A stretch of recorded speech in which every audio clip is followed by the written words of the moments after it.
Meghan Markle's Thanksgiving fraud exposed. Nancy Sidley has claimed that this visit, apparently for charity, with Lily and Archie, who of course couldn't be seen because, it's a total freak show these days, was not as it seemed, with claims that actors were used in the pictures, something that the Sussexes are believed to have done before. Here's the revelation from the Sidley twins. Nancy posting, "Did Harry, Meghan and Our Big Kitchen Los Angeles really think I wasn't going to look this up? I'm starting to think the, quote, volunteers in the background are extras, because there's no way they actually gave out the food they were supposedly preparing in those staged photos." And she's then posted Californian law, which says that anyone preparing, serving, or handling food or utensils must wear a hair constraint, something that Meghan was obviously not doing, as well as clean outer clothing, no sleeveless tops, armpits must be covered up. It's not about modesty, it's about hygiene and preventing contamination. Also not allowed rings, watches, bracelets, loose necklaces, dangling earrings, facial jewelry, anything that can trap bacteria. Now, of course, that's not what Meghan did. I mean, Nancy even pointing out that she was not wearing socks and her feet were exposed. Indeed, when you look at what actually was analysed using Grok, they make it very, very clear that none of this lived up to what is expected by law in California. So let me come to royal YouTube sensation according to Taz. Tash, look, this obviously sounds completely bonkers, apart from the fact that these guys have used actors and extras and professionals in their shoots before, and certainly legally, Meghan was not matching the hygiene standards required. What do you think's gone on here? I think that they've just gone in there for a photo op, in all honesty. I think this is why the organisation hasn't forced them to wear the hair nets and the fact that Meghan hasn't even got her hair tied back. If you see the positioning of where Harry and Meghan are, they seem to be off on their own little table, pretty much separate at the end from the rest of the people that look like that they're actually working. So my guess is that Harry and Meghan came in there, posed for the photographs, merched Archewell, as we can see. Every opportunity that they can, they will use other charities to promote themselves. And that's my guess as to why that they are not following the same rules that other people do, because it would be pretty shocking if Harry and Meghan are allowed to break such serious hygiene codes just because of who they are. But then people do enable them. They do let them get away with things. We know when there was COVID pandemic restrictions, they were allowed into a nursery to be photographed with people's children, and even the parents weren't allowed in. But I think that they just turned up. This was a quick photo op and they were in and out.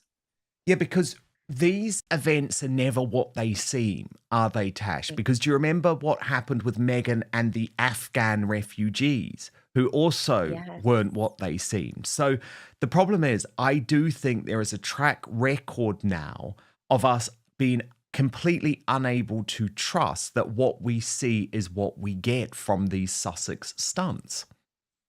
Everything is staged managed. Everything is performance. I don't believe when they do these charitable drives or whatever you want to call it, these appearances, it's genuine. I mean, you're talking at the moment where they're both being absolutely destroyed in the media. Meghan is trying everything she can to get the noise to stop regarding of her being light-fingered and taking things from sets.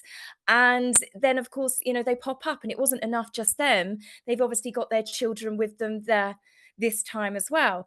And I just think if this was genuine, they would use their platform like the royals do. When Prince William goes to soup kitchens and things, he's promoting the charity, the people that do the work. Harry and Meghan have clearly gone there to promote themselves. They've gone there to promote their brand, Archewell. And I think it just ruins any good deeds that they do. I'd imagine that the photographer they probably took with them actually gets more money than what these charities do off the couple, that when they want a good PR, they will pop up somewhere and do something like this. And as I said, now they're dragging the kids along for extra headlines.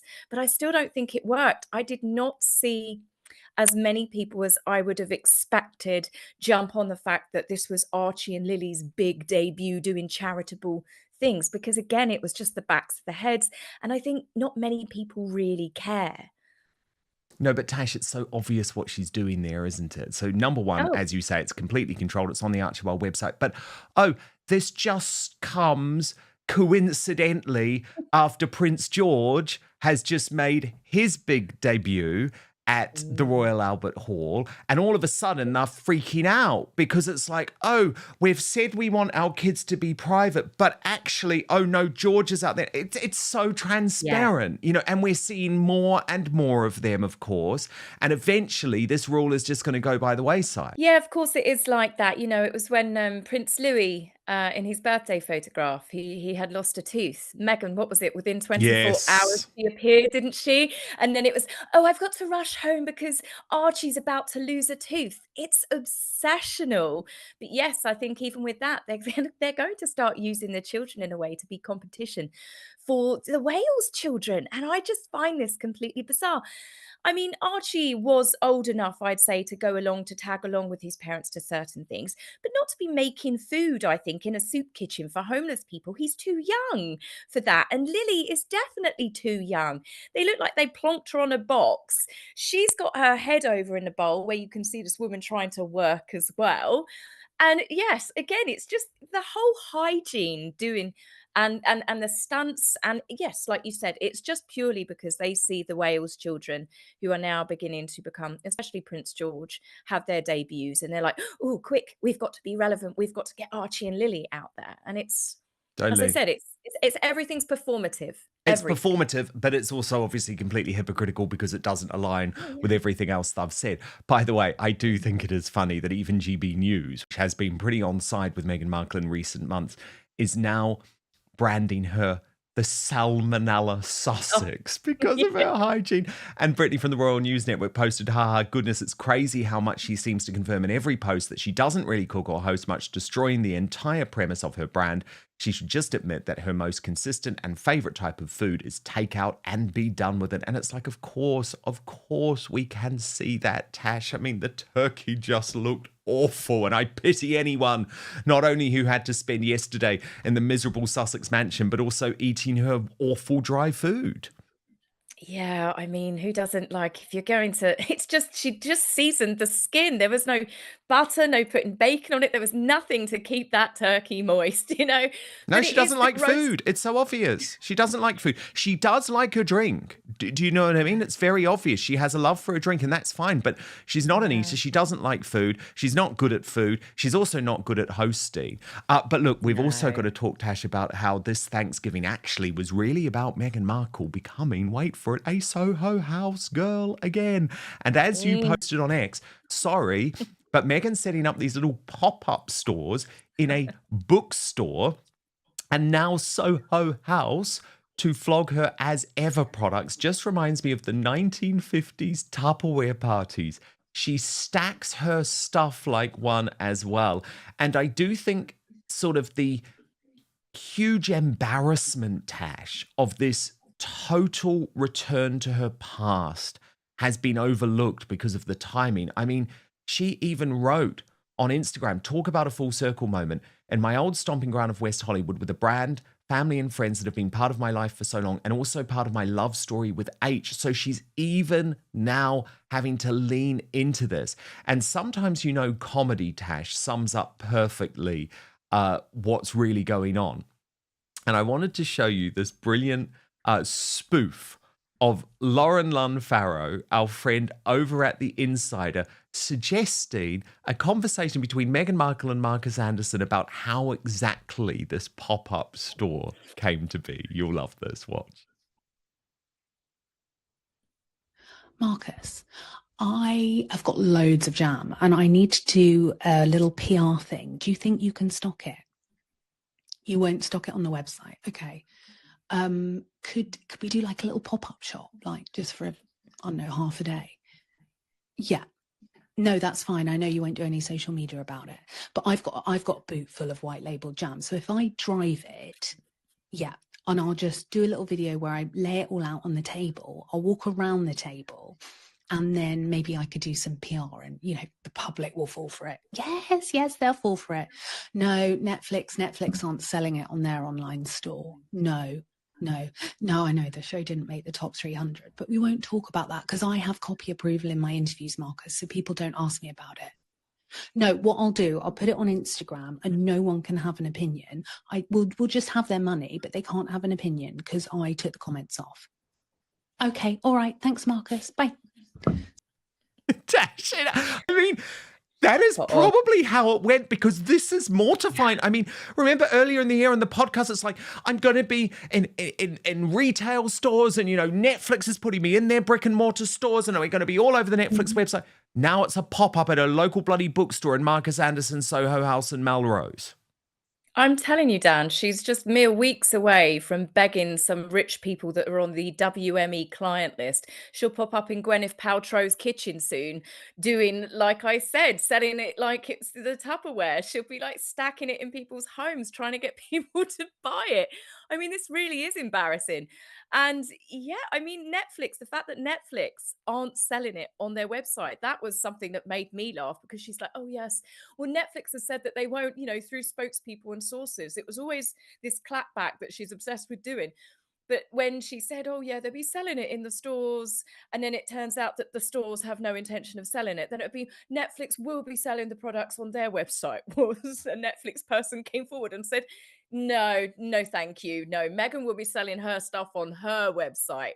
I mean, talk about this big build-up that she did, that Netflix are the partners. Netflix are totally invested in her. No, they're not. Netflix just wants the contract and all of the obligations to dry up so they can just go, right, we're done with that. Totally. And by the way, not even Anna Wintour, who everyone thought was on Meghan's side after that Balenciaga fashion show appearance. Hello to her. I mean, seriously. That was it, wasn't it? And that gave a lot of hope in the Sussex squad. Oh, she's changing allegiance. Do you know what I mean? She's moving. Totally. Yeah. But now there's been two major blows for Meghan. Firstly, that Tatler cover, which is just beautiful, isn't it, of the Duchess of Kent, but is also focusing editorially on how Catherine has led the royals in championing the Duchess of Kent's treasured causes following her death, which is a lovely thing. Then Vogue releases a video of Anna Wintour praising not Meghan's style, but Catherine's. Watch this.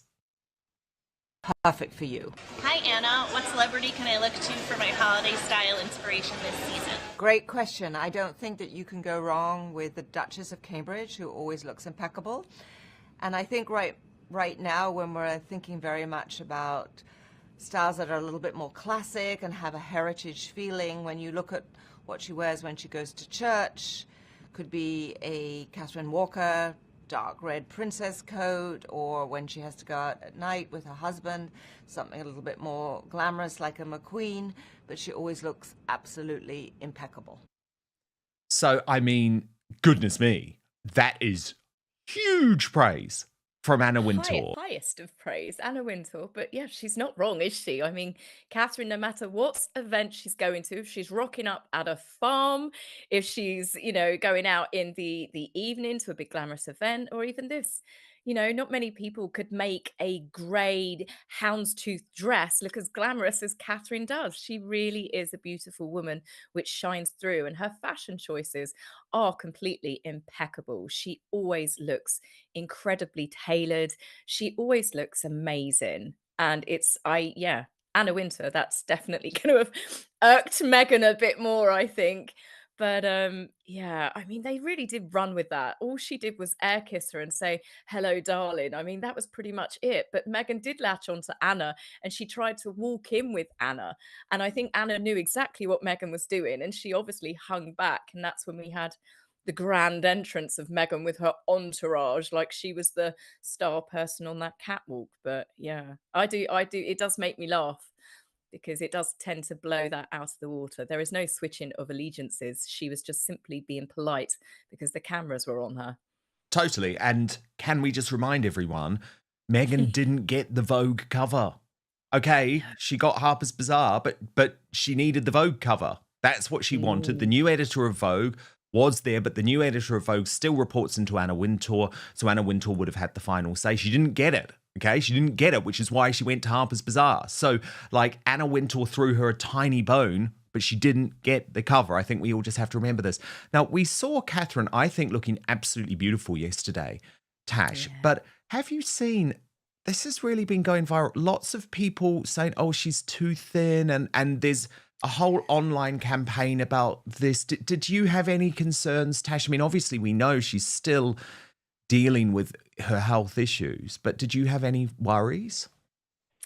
No, not really. Catherine has been slim for a number of years, and when someone is malnourished or someone is not eating properly, someone is sick, they don't tend to have the muscle like Catherine does. And you only have to see her at events when you can see a bit of leg, you can see a bit of thigh, you can see her forearms, you can see that she's got really strong muscle tone. She obviously works out. She looks healthy in her face. I don't have any concerns. I believe that she is slim. Do I think that she would look better with a few more pounds on her? My personal opinion, I yes, I guess she might, but this is again, this is just a form of body shaming. Who are these people to judge what size she should or shouldn't be when she has looked like this for years? And I saw a recent picture actually. Well, it wasn't recent. I saw it recently of I think she was on honeymoon with Prince William. And she doesn't look too different. There was a photograph, the paparazzi got them walking along the beach, and she really doesn't look that different in size to what she does now. So I think it's just another obsession that people go through these phases where, oh, Catherine's too skinny, Catherine's this, and it's just another way to be negative about her. I think that she is probably really taking care of herself. And Prince William, you've only got to look at Prince William as well. In his 40s, that man has done something, whatever it is, he can keep doing it. But he clearly is the same. There You are know, these pictures to get you all yes, hot and bothered get me all again, hot and bothered Tash. again. But And you can wasn't it see. just amazing this week, Tash? Prince William saying during the Oh, it's visit to Wales, this is it. Behind every average man, there is an even better wife. And you just thought that is a truly happy marriage. It is, it is. They look lovely together. They look happy together. They look more connected publicly. I mean, they've always been incredibly close, but you do see, I think we said before when we spoke last week, there seems to be more of a, I don't know, I guess a public connection between them. They're not as, I guess, I don't know. It's strange. You get what I'm trying to say. I think they're more affectionate with each other in front of the public now. We saw when they arrived, Look, you they're know, at totally more comfortable because, yeah, touchy-feely, but not too much. Never taking it to the extremes that the other two did. You know, they don't paw at each other, but you can see that they've lost a little bit of that formality and they seem a bit more relaxed. And I just think what everything they went through, it's really of just course, that's what happens when changed you their have dynamic. gone through an experience like that. Of course it is. Yeah. Uh, and look, Prince William, he's just continuing to charm people, Tash. It's just emerged that he spent a traditional pub lunch at an inn in Wiltshire at the Walnut Tree Inn. And he had a burger and fries, £18.95, and left a £75 tip, Tash. And the locals were all loving him there. And it's just totally normal. You know, yes, he had the security guards at one table, but didn't cause a big fuss. No, he doesn't though. I mean, Catherine and William have gone into pubs with the children and had burger and chips like any other normal family in the garden. They don't feel the need to shut down the pub. They don't, cause major problems. They don't draw attention to themselves. They discreetly, Prince William discreetly goes in with his security. They don't turn up with the bells and whistles and a police escort and a massive motorcade with them to draw attention to them. He just goes about his business really, and it was really lovely for the pub to come forward and say that he was really nice. And it's nice to always hear that people are tipping the waiting and the restaurant staff a decent tip as well. Definitely. And Tash, we obviously contrast that one happy couple with a very unhappy one in Montecito. And lots of people still believe to this day, Tash, and I think there is some truth in it, that Harry, a bit like his father before him, was deprived of his one true love, settling down with her, Chelsea Davy. And it must be very painful for him to see Chelsea, who's been really private, Tash, over the past few years. I mean, we love this woman, but go public with her post-marriage life this week. It was in a feature in London's Evening Standard. She released these pictures of her lovely husband, her 2 children, and spoke with some joy about her marriage and her new life in Mauritius. And you just think, God, that's going to hurt him. That is going to hurt him, Tash, no matter what he now claims.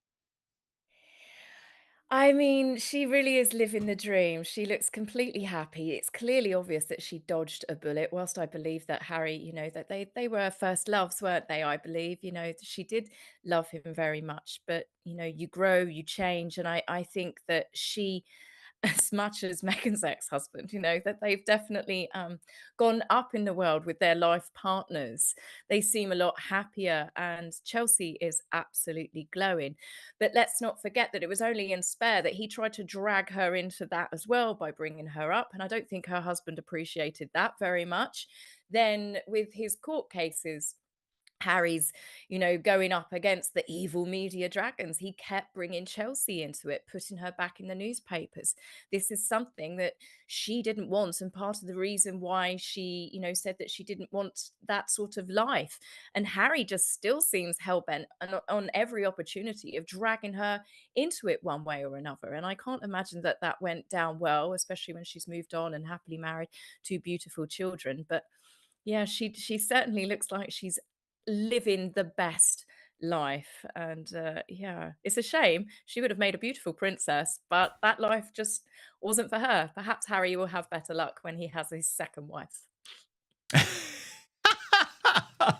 Yes. Yes, indeed. Tash, very well put. Very well put. But he certainly won't be, the handsome young prince that Chelsea Davy fell in love with back then. Failed.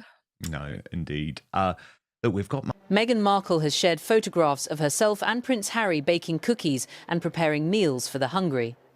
The couple teamed up with their foundation, Archewell, to create the dishes just before the Thanksgiving weekend. The Duchess of Sussex shared footage on the social media platform Instagram, showing the couple working in the kitchen alongside friends. A montage of images depicts Meghan and Harry chopping vegetables, baking cookies, and assembling packaged meals ready to be sent out as the holiday season approaches. The series of shots is accompanied by a caption, encouraging people to show up and do good.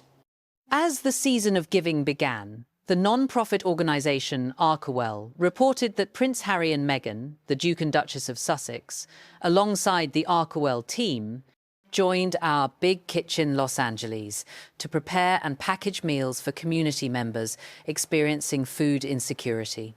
Our Big Kitchen Los Angeles is described as a community-run non-profit kitchen that brings people together to prepare and distribute fresh, high-quality meals for residents of Los Angeles facing hardship.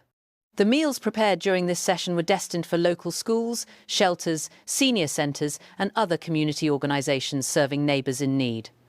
It is reported that each year, Our Big Kitchen Los Angeles provides more than 70,000 nourishing meals while fostering a sense of care, connection and belonging. The meals produced during the session were distributed to community-based organisations including Los Angeles Mercy Housing, the Pico Union Project and PATH. The Archewell Foundation stated that it remains committed to putting compassion into action by serving and uplifting communities, both locally and globally. As the holiday season approaches, the Foundation expressed a desire to celebrate those working every day to ensure that no one is left behind and that the needs of neighbours are met. These charitable activities occurred just days after Harry and Meghan were seen at a star-studded gala the previous evening, and merely hours before they attended Kris Jenner's birthday celebration. The Sussexes joined a large group of A-list celebrities, including Serena Williams and Demi Lovato, at the glamorous event. This took place while, across the Atlantic, Princess Kate, Prince George and King Charles attended the touching Festival of Remembrance. The Duke and Duchess attended the high-profile fundraiser where Hollywood's biggest names gathered at the Pacific Design Center in Los Angeles. The couple posed for photographs before departing for their next destination, which was Kris Jenner's lavish 70th birthday celebration held at the billionaire Jeff Bezos' mansion in Beverly Hills. The property is valued at $165 million United States dollars. The event took place at Bezos' sprawling estate, with guests arriving in black tie attire to match the James Bond 007-inspired theme of Kris Jenner's celebration. This outing was noted as being one of the first of Harry and Meghan's recent social appearances, signalling a renewed presence within their celebrity circles.